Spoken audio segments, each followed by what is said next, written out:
চট্টগ্রাম বন্দর সচল আছে বলে দাবি করেছেন বন্দর chairman rear admiral SM. Moniruzzaman. তিনি জানান, সবাইকে মেসেজ দেওয়া হয়েছে এবং কাজ শীঘ্রই শুরু হবে। তবে শ্রমিকরা বলছেন, সকাল 9:30টার পর থেকে জাহাজের কোনো মালামাল ওঠানামা হয়নি।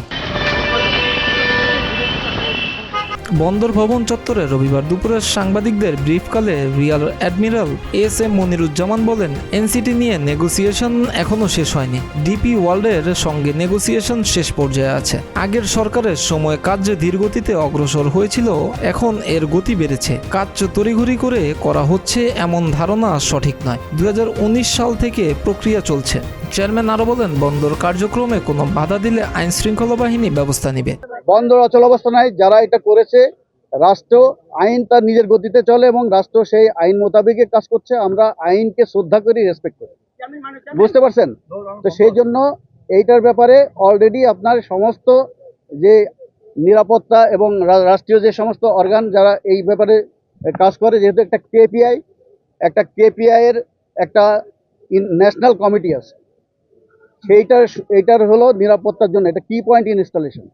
কাজেই এইটার সাথে বাংলাদেশের অস্তিত্ব জড়িত, বাংলাদেশের নিরাপত্তা জড়িত, বন্দরের নিরাপত্তার সাথে দেশের নিরাপত্তা জড়িত। কাজেই এটা হলো রাষ্ট্রীয় কাঠামোর মধ্য দিয়ে এই কাজগুলো হচ্ছে এবং কোনো ধরনের ধর্মঘট বা উচ্ছৃঙ্খলের কোনো অস্তিত্ব নাই। সেটা আপনারা দেখতেছেন, সব গাড়ি চলতেছে। আমার কর্মচারীদের সাথে আমি কথা বলে আসলাম, তারা বললো সবাই যাবে, তাদেরকে যেন কেউ বাধা না দেয়। কেউ বাধা দিচ্ছে না। বন্দরের অপারেশনাল শ্রমিকরা বন্দর সচল নয় বলে জানাচ্ছেন। এক শ্রমিক বলেন, সকাল 9:30টার পর থেকে কোনো জাহাজে মালামাল ওঠানামা হয়নি। চেয়ারম্যানের বক্তব্য সত্য উপস্থাপন করে না। বন্দর রক্ষা সংগ্রাম পরিষদের সমন্বয়ক হুমায়ুন কবির বলেন, এখনও চট্টগ্রাম বন্দরে কন্টেইনার হ্যান্ডেলিং হয়নি। আমাদের 6 জন নেতাকর্মী আটক হয়েছে। চেয়ারম্যান আইন শৃঙ্খলা বাহিনী ব্যবহার করে বিভিন্নভাবে চাপ দিয়ে বন্দর চালানোর চেষ্টা করছেন। 6 জন সহকর্মী আটক হয়েছে, তার মধ্যে 2 জন খুবই বয়স্ক মানুষ, বয়োবৃদ্ধ মানুষ। তাদেরকে আটক করা হয়েছে। তারা অসুস্থ মানুষ, তাদেরকে আটক করে নিয়ে গিয়ে ডিবি অফিসে রেখেছে। আমাদের কর্মচারীরা খুব কষ্ট পাচ্ছে। আর চট্টগ্রাম বন্দরের পরিস্থিতি হচ্ছে, এখনো পর্যন্ত চট্টগ্রাম বন্দরে একটি কন্টেইনার হ্যান্ডলিং হয়নি।